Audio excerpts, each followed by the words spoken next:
this button to subscribe my channel and also click the bell icon to get notifications of all my latest uploads.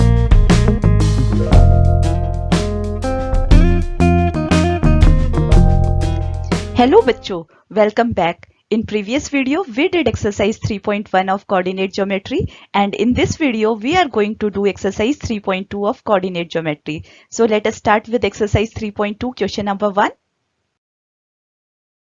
Exercise 3.2, question number 1. Write the answer of each of the following questions. Question number 1. What is the name of horizontal and vertical lines drawn to determine the position of any point in the Cartesian plane? देखिए आपके सामने मैंने एक Cartesian plane बनाया है. इसमें ये horizontal axis है और ये वाली वर्टिकल एक्सिस है. सो हॉरिजॉन्टल एक्सिस को हम एक्स एक्सिस बोलते हैं एंड वर्टिकल एक्सिस को वाई एक्सिस बोलते हैं. हॉरिजॉन्टल एक्सिस का दूसरा नाम एब्सिसा भी है. इसी तरह से वर्टिकल एक्सिस को हम ऑर्डिनेट भी कहते हैं. देखिए the horizontal line that is drawn to determine position of any point in the Cartesian plane is called X axis. It is also known as abscissa.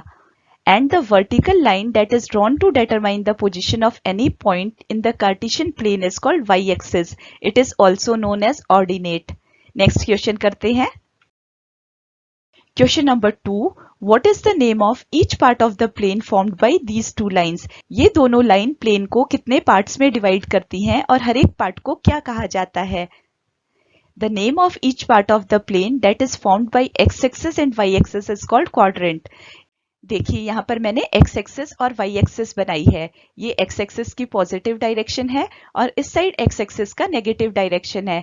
इसी तरीके से ये y एक्सिस का पॉजिटिव डायरेक्शन है और ये वाला y एक्सिस का नेगेटिव डायरेक्शन है. इन दोनों एक्सिस ने पूरे प्लेन को 4 पार्ट्स में डिवाइड किया है. सबसे पहला ये वाला पार्ट, इसको हम फर्स्ट क्वाड्रेंट कहते हैं. इसी तरीके से ये सेकंड क्वाड्रेंट और ये वाला थर्ड क्वाड्रेंट और ये वाला है फोर्थ क्वाड्रेंट. अब हम क्वाड्रेंट्स के बारे में थोड़ा सा और समझ लेते हैं. क्वाड्रेंट 1 में आने वाला कोई भी पॉइंट जिसको हम इस एक्स एक्सिस से रिफर करेंगे वो पॉजिटिव होगा. इसी तरीके से इस वाई एक्सिस से रिफर करेंगे वो भी पॉजिटिव होगा. सो कोई भी पॉइंट जिसके ये दोनों पॉजिटिव रेफरेंस हैं उसको हम प्लस प्लस से रिप्रेजेंट करते हैं. इसी तरीके से सेकंड क्वाड्रेंट में आने वाला कोई भी पॉइंट उसका एक्स कोऑर्डिनेट नेगेटिव होगा और वाई कोऑर्डिनेट पॉजिटिव होगा. सबसे पहला नंबर ऑर्डर्ड पेयर का जो होता है उसको हम एक्स कोऑर्डिनेट कहते हैं. इसी तरीके से दूसरा वाला वाई कोऑर्डिनेट होता है. सो एक्स कोऑर्डिनेट नेगेटिव होगा क्योंकि इधर एक्स नेगेटिव है और वाई कोऑर्डिनेट पॉजिटिव होगा. सो सेकंड क्वाड्रेंट में आने वाले किसी भी पॉइंट को हम माइनस प्लस से रिप्रेजेंट करते हैं. इसी तरीके से थर्ड क्वाड्रेंट में एक्स एक्सिस भी नेगेटिव है और वाई एक्सिस भी नेगेटिव है. सो दोनों नेगेटिव रेफरेंस हैं इसलिए हमने माइनस माइनस लिखा है. थर्ड क्वाड्रेंट में आने वाले किसी भी पॉइंट के दोनों कोऑर्डिनेट्स नेगेटिव होंगे. इसी तरीके से फोर्थ क्वाड्रेंट, इसमें एक्स एक्सिस पॉजिटिव है लेकिन वाई एक्सिस नेगेटिव है. सो पहला कोऑर्डिनेट पॉजिटिव होगा और दूसरा नेगेटिव होगा. इस तरीके से हम पॉइंट्स को रिप्रेजेंट करते हैं. आइए क्वेश्चन नंबर 3 देखते हैं. Question number 3. Write the name of the point where these two lines intersect. X axis और वाई एक्सिस जिस पॉइंट पे इंटरसेक्ट करते हैं उसको हम ओरिजिन बोलते हैं. The point where the X axis and Y axis intersect is called origin. आपको ये याद रखना है. Question number 2. See the figure and write the following. आपको इस फिगर को देखना है और कुछ क्वेश्चंस हैं उनके आंसर देने हैं. सबसे पहला the coordinates of B. B point के कोऑर्डिनेट्स बताने हैं. सो यहाँ पर बी पॉइंट यहाँ पर है. मैंने पिछले क्वेश्चन में आपको बताया था जब भी हम किसी पॉइंट के कोऑर्डिनेट्स बताते हैं तो सबसे पहले हमें एक्स एक्सिस को देखना होता है. एक्स एक्सिस यहाँ पर है और एक्स एक्सिस में इसकी पोजीशन -5 पर है. इसी तरीके से वाई एक्सिस ये है और यहाँ पर 2 पॉइंट पर इसकी पोजीशन है. सो बी पॉइंट के कोऑर्डिनेट्स होंगे -5, 2. सबसे पहले आपको एक्स एक्सिस वाला कोऑर्डिनेट बताना है और फिर वाई एक्सिस वाला बताना है. देखिए यहाँ पर मैंने लिखा है the coordinates of point B is the distance of point B from X axis and Y axis. Therefore the coordinates of point B are -5, 2. आपको समझ में आ गया होगा. -5 एक्स एक्सिस वाला कोऑर्डिनेट है और 2 वाई एक्सिस वाला कोऑर्डिनेट है. आइए इसी तरीके से बाकी के पार्ट्स भी करते हैं. पार्ट 2 द कोऑर्डिनेट्स ऑफ सी. अब आपको सी पॉइंट के कोऑर्डिनेट्स बताने हैं. सी पॉइंट यहाँ पर है. सबसे पहले एक्स एक्सिस पे आपको देखना है. एक्स एक्सिस पे ये 5 है. इसी तरीके से y एक्सिस पे देखना है, सो ये -5 है। सो C पॉइंट के कोऑर्डिनेट्स होंगे 5, -5। देखिए, the coordinates of point C is the distance of point C from x axis and y axis. Therefore the coordinates of point C are 5, -5। 5 x axis का reference है और -5 y axis का। आइए next करते हैं। Part 3, the point identified by the coordinates -3, -5। इसमें आपको -3, -5 से जो पॉइंट रिप्रेजेंट करता है वो बताना है। सो सबसे पहले x एक्सिस पे हमें -3 देखना है। सो -3 यहाँ पर है और ये आता है यहाँ तक। इसी तरीके से y एक्सिस पे हमें -5 देखना है। सो ये -5 है। It means that point is E. The point that represents the coordinates -3, -5 is E. I hope आपको समझ में आ रहा है। नेक्स्ट पार्ट करते हैं। Part 4, the point identified by the coordinates 2, -4। 2, -4 जिस पॉइंट को रिप्रेजेंट करता है हमें उसे पहचानना है।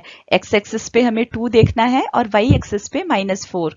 सो x एक्सिस ये है और इस पे 2 यहाँ पर है और y एक्सिस पे -4 जितना हमें नीचे जाना है। सो वो पॉइंट है G। इस क्वेश्चन का आंसर होगा G। The point that represents the coordinates 2, -4 is G। Next करते हैं। The abscissa of point D। मैंने आपको पहले भी बताया था, एब्सिसा का मतलब होता है x एक्सिस। सो हमें D पॉइंट का x कोऑर्डिनेट बताना है। D पॉइंट यहाँ पर है और x एक्सिस पे ये 6 रिप्रेजेंट करता है। So abscissa of point D is 6। The abscissa of point D is the distance of point D from the y axis. Therefore abscissa of point D is 6। Next करते हैं। The ordinate of point H। Ordinate मैंने आपको बताया था y axis. So हमें H point का y coordinate बताना है। H यहाँ पर यहाँ लिखा है और y एक्सिस पे ये -3 रिप्रेजेंट करता है। So the ordinate of point H is -3। The ordinate of point H is the distance of the point H from the x axis. Therefore the ordinate of point H is -3। Next करते हैं। The coordinates of the point L। हमें L point के coordinates बताने हैं। L point यहाँ पर है, इसके कोऑर्डिनेट्स बताने हैं हमें। इसमें अगर x एक्सिस को देखें तो ये 0 पे है। x एक्सिस का कोऑर्डिनेट 0 हो जाएगा और y एक्सिस का कोऑर्डिनेट 5। सो L को हम रिप्रेजेंट करेंगे 0, 5 से। देखिए, the coordinates of point L in the above figure is the distance of point L from the x axis and y axis. Therefore, the coordinates of point L are 0, 5. चलिए next करते हैं। Part 8, the coordinates of point M। M point के coordinates बताने हैं। M point है यहाँ पर। सबसे पहले x कोऑर्डिनेट, x एक्सिस पे ये -3 रिप्रेजेंट करता है। सो x कोऑर्डिनेट -3 आ जाएगा और y कोऑर्डिनेट आएगा 0। सो M पॉइंट के कोऑर्डिनेट्स होंगे -3, 0। The coordinates of point M in the above figure is the distance of point M from x-axis and y-axis. Therefore, the coordinates of point M are -3, 0. I hope ये exercise आपको easy लगी होगी, आपको सब समझ में आ गया होगा। इस वीडियो में बस इतना ही। फिर मिलेंगे नए वीडियो में नई एक्सरसाइज के साथ। तब तक सीखते रहिए, शेयर करिए। अगर वीडियो पसंद आता है तो लाइक भी कर दीजिए।